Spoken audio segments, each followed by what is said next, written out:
guys, how's it going? Today I want to show you 5 different plants that add beautiful winter interest to your garden, and I thought this would be a good day to do it because it's the first actually chilly day of the fall and it's raining a little bit, but it's still early enough in the season where you can plant. Usually you want to plant anywhere from 6 to 8 weeks before your first hard frost. So it's a good time to go out into your garden with a critical eye and look for holes or spots where you could use a little bit more winter interest. So the first plant on my list is actually 2. It's 2 different varieties of yellow arborvitae. This is the first one right here. This is called Anna's Magic Ball. This one is actually full grown, so it's a dwarf or miniature. It grows 10 to 15 inches tall and wide, and it maintains the spherical shape even with no pruning, so it's basically a no maintenance plant. It does like a part sun to sun location to maintain this nice color. It's more shade tolerant though than a lot of other evergreens. And I just think that other than its size being unique, the fact that it maintains this really pretty yellow all throughout the entire season is really, really nice. And it's different, you know, because you can put all kinds of different greens and blue evergreens out in your garden, but this is just something a little bit more unique. It's also a zone 3 through 7, so incredibly winter hardy. So it's really well suited for containers throughout the winter, and the fact that it stays smaller too, it lasts a lot longer in containers. So I have one right here next to a pathway.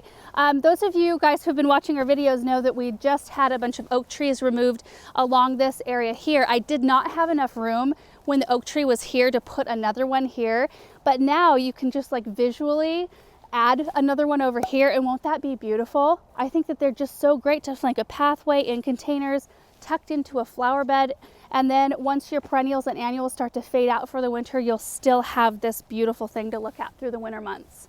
So let's head over to the second yellow arborvitae. This one is called Fluffy, which I think is a great name, but we recently put together a video highlighting this one specific variety because I just think it's such a great option, but it grows very differently from Anna's Magic Ball while still having kind of the same color. So this one wants to grow about 5 to 10 feet tall and anywhere from about 3 to 5 or 6 feet wide.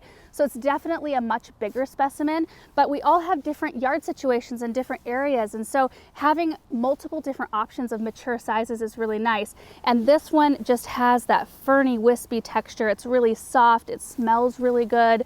It also likes a part sun to sun location, and it maintains this color throughout the year, whole year.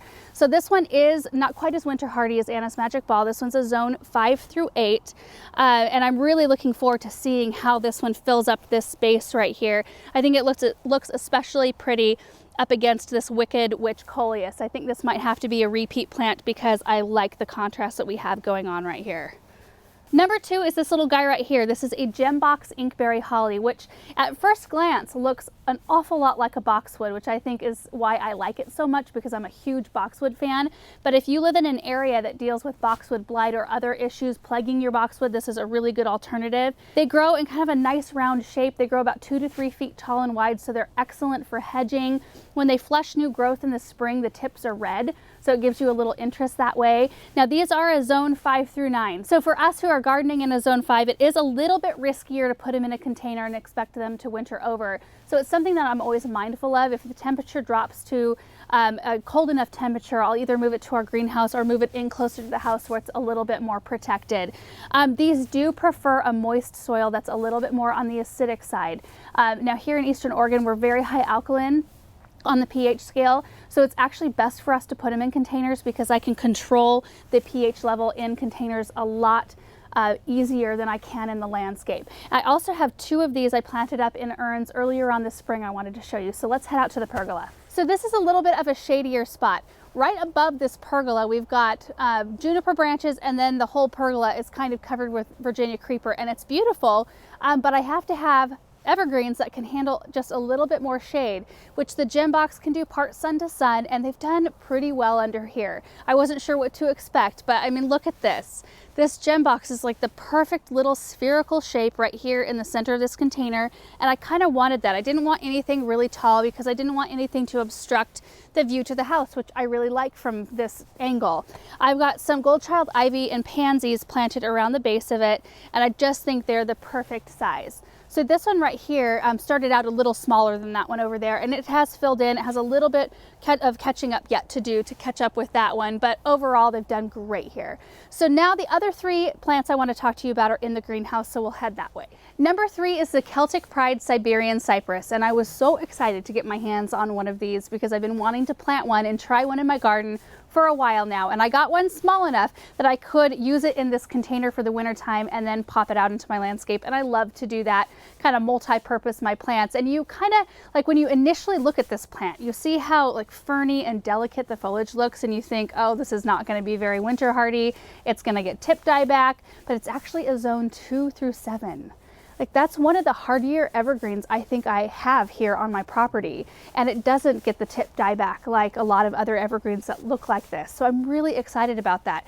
And it can actually tolerate some shade. It can tolerate dry conditions. It's really deer resistant, and it wants to grow somewhere between 1 and 3 feet tall and from 3 to 5 feet wide. So usually it takes on more kind of a ground cover appearance, a little bit of a higher ground cover appearance, like a really nice lush green carpet. And in the winter time, it does take on kind of a russet purple tone. So you do get some winter interest in that it changes colors for a few months and then comes back to this nice green. So this one does like moist soil, but it likes it to be well drained like most other evergreens do. And you do not need to prune this. You just want to put this somewhere where you can let it do its thing. It's just a beauty.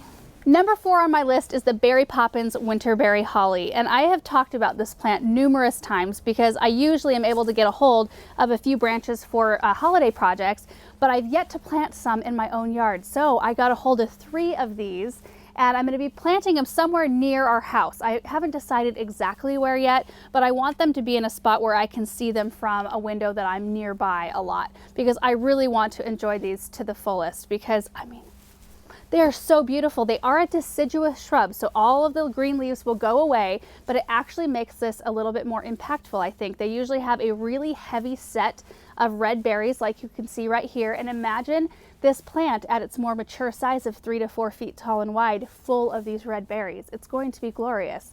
And Berry Poppins is nice because it's more of a compact variety than your traditional winterberry hollies, which usually get really big. So these are a lot easier to site in your garden.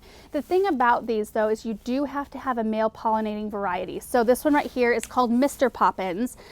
This one can pollinate up to 5 female Berry Poppins variety, but you have to have them within 50 feet of each other, which is kind of nice. So I can put these 3 Berry Poppins somewhere very prominent, and then this one I can just tuck in somewhere else in the flower bed, just so long as it's about 50 feet or closer to these. That way they'll get pollinated and we'll get the red berries. Otherwise you'll get blooms, but you won't, like little white blooms in the spring, but you won't see the berries follow up later on.